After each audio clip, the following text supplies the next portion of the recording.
sure he has none when this round is over, as well as defusing the bomb. Maybe Heroic have clued in that, guys, every time we get the free buy, we play less games in the playoffs and we aren't warmed up. So let's just do this the long way. That's a fair point. Maybe. No, I'm not suggesting for a moment they wouldn't want to beat Na'Vi straight up. Why do things the hard way? No, you have plenty of time to warm up in the quarterfinals. It's kind of one of my favorite parts about this format is the extended playoffs makes it but I think it's nice having 4 quarterfinal matchups. 10-round lead. It's gonna have to be 10 rounds in a row just for with the auto snap. Well, maybe not flexing. He tried. He did his best. Bit's gonna hold the line, sprays down 2, damages the others massively. Electronic out in the open. They know where both players are. Electronic not even considering Palace just yet as he shifts into the bomb site. He won't need to. Perfecto has shut down Shush. Stown. Oh, pick it up. Pick it up on the rotation. Come on. I think to bring that gun into better relevancy, Jason, you should be able to mount it. Okay. So you could mount it on the window that Perfecto just jumped through and just have perfect accuracy to laser everyone in the apartments. That seems fair. That's pretty cool. I don't mind that idea. No, I think it's a terrible idea. Please don't. Of course it is, Matt. I'm just all right, thank you for playing along. Of course it is. Well, now I know how you feel about all my ideas, Jason. Yeah, I mean, when I don't support him, I get yelled at. And then when I do support him, I get yelled at. 16-5, good victory for Na'Vi. A statement win at the end of the group stage. Any questions about some shakiness in a couple maps here or there throughout the groups? And we can forget about those because Na'Vi has built fully into this event. Happy to have Boomich back. They've looked like a new team. Simple has looked way more comfortable since he's gotten back. And Na'Vi is firing on all cylinders for Heroic. That's got to be a bummer, but you're consoled by the fact that you're already through to the playoffs. You'll be playing in the round of 12. So a long route for them if they want to make it into the finals. Long route indeed, but they can certainly hold their own against a number of the teams. Remember, everyone else joining us this week, as you say, FaZe already in the building, NIP going to be back, a number of others to be included. That will all start on Tuesday, but for right now, go tune into the other streams. Well, exactly. I was going to say, we've wrapped up the top 2 positions. We still need to find out if it's going to be Astralis or Complexity in the head-to-head matters, so we recommend you go check that out. We're done on the A stream. We'll see you in the playoffs.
Magnificent stuff.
have it, everybody. Na'Vi established themselves as the best of Group D here at ESL Pro League Season 15. I thought that Heroic could potentially bounce back after the disappointing overpass, but Mirage proved too much, and Na'Vi looked arguably better than even on overpass. So congratulations to their Na'Vi. Join that very sought-after 5-0 undefeated club that Movistar Riders are a part of from Group C. Na'Vi coming into this group, a lot of players, a lot of teams, even we said they look puggy. This is a Na'Vi we all came to see, right? That was clinical, that was cold, that was calculated.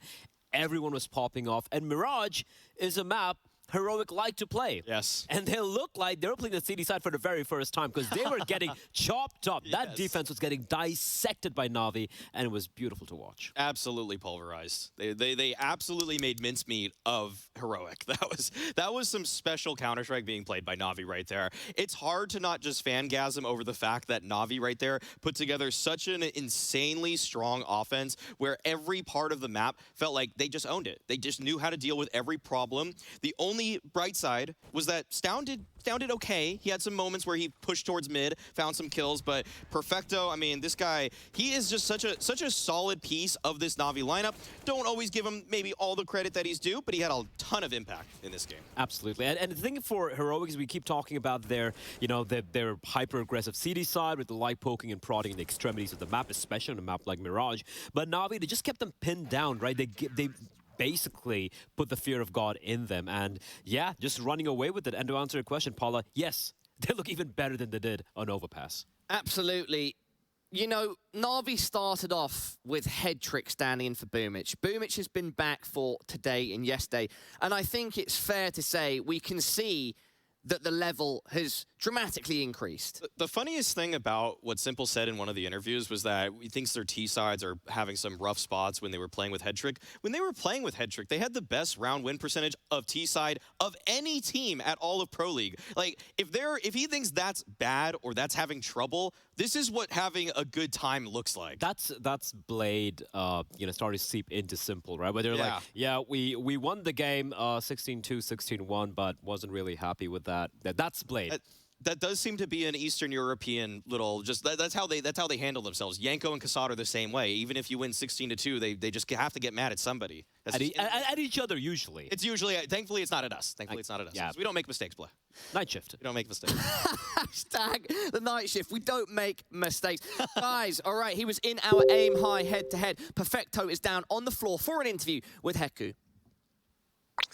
Well, that was a surprisingly quick series because yesterday I talked to Boomich and he said that this will be the toughest opponent. But right now I'm joined by Perfecto. Perfecto, congratulations. 5 wins, 0 losses. As I already mentioned, Boomich yesterday said that it will be way harder for you to play against Heroic than against Astralis. But today we see, Astralis got you to 3 maps. Heroic didn't manage to do that.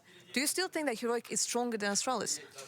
Я думаю, да, мы ожидали более плотной борьбы, потому что герои всегда показывали, против нас очень тяжелые матчи были, поэтому мы думали, что будет еще один тяжелый матч. Но получилось, как получилось.